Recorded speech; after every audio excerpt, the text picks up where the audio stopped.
Hello, hello. Well, I'm in Hamburg today, and there is some special event in Hamburg. And this is Stefan Peters. He is working here at the museum, and Stefan is a geochemist and a petrologist, and he is also a specialist for meteorites. And today there was the grand opening of this display here, and this is a very special meteorite. Stefan, what's so special about the meteorite? I guess that there are two things special, and one is the historic context. So this is a meteorite that fell here 1 year ago at about 30 kilometers away from where we are standing right now. It's an observed fall. It's an observed fall, and the fall was very well recorded and documented. So there was a meteor seen above the Netherlands and northern Germany, and a few seconds later there was an impact recorded by a security camera, and nearby this impact, or nearby the security camera, there was a big hole, and that's where this meteorite was dug up. Wonderful. So it's a very well documented fall, and it's pretty rare that in Germany a meteorite of this size are being found, and it's even rarer that they are falling down from the sky. So it's in the past 100 years, it's among the biggest meteorites that have been recovered. So that's one aspect of why it's pretty special, but also the rock itself is pretty special. So it's a breccia. Okay. That consists of two different. Let's have a look at the rock. So it's a breccia, you said? It's a breccia, and well, maybe you can even see it here at this part where the fusion crust is broken off. Oh, I see. Yes. So there was a black fragment in there, and that breccia consists of at least two different ordinary chondrite types, and it also consists of fragments that have different petrologic grades, which means that some of the fragments they came from deeper parts of the asteroids, and some came from the surface. And very likely this is a rock that reaccreted after a large collision between two asteroids that destroyed at least one of these asteroids. That's extremely fascinating. So it's not just a very large fall that was observed, one of the largest of the last century actually, and certainly the largest in Germany, yes. But there's also this mixture of two types of very primitive material, two chondritic types, effectively. Yes. Yeah. So, and that's the evidence for the collision of asteroid bodies, I think, or something of this nature. Yeah, and also of these particular two asteroids, which are among the most common meteorite sources that we have on Earth. So it tells us something about a very large amount of the meteorites that we actually find on Earth. When did that collision happen? Do you have any idea? Well, we think it's about 2.8 billion years ago. Okay. And that's it's a potassium-argon resetting. So it's an argon-argon. So it's a radiometric age that gives you that hint. So, but so the original age of the original bodies, the two involved bodies, must be even older than. That would have been 4.5 billion years. Something like this, as old as the solar system. So. Yes, yeah, a few million years younger probably. Yeah. Okay, but then these were floating around for quite some time, and eventually they collided, is the idea. Yes. And then there was a lot of shreds, a lot of fragments, but they reaccreted. How does that work? I guess that's mostly driven by gravitation in the end. Okay.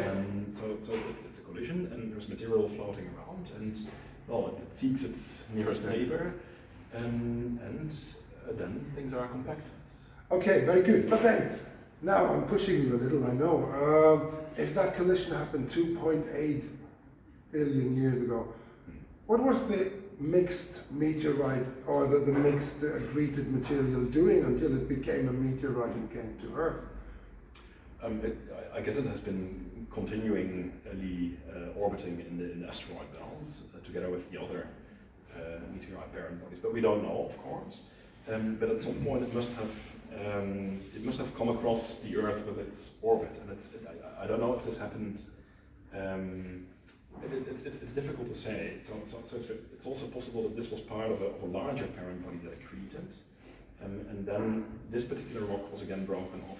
Because that's what I wondered. Maybe there was, maybe, I wouldn't know, but maybe there was a second collision at some point that could have broken this up, and then one fragment flows this way, another fragment flows that way, and then some of the fragments, some of the smaller parts could have actually ended up in the Earth gravitational field.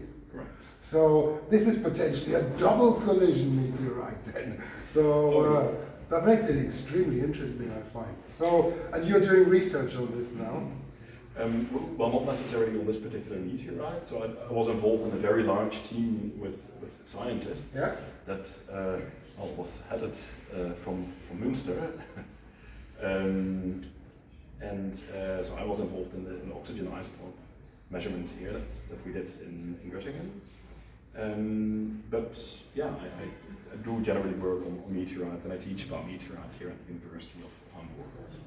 Very good. So what does it mean for the museum to have this local hero star kind of rock? I mean, this is really cool in a way to have a locally found specimen next to all these other specimens. By the way, have a look here. So, sorry, I'm just going to show this. Here we have the Gibeon meteorite, the Cape York meteorite, or Akbalilic as it's called in Inuit, or the Canyon Diabolo, and then we have this local hero here, the Elmshorn meteorite. So that's here. How important is that in a local context? I think it's very important because there has been a lot of attention for this meteorite here in the region. People get excited about it for good reasons. It's very special to see something which is 4.5 billion years old.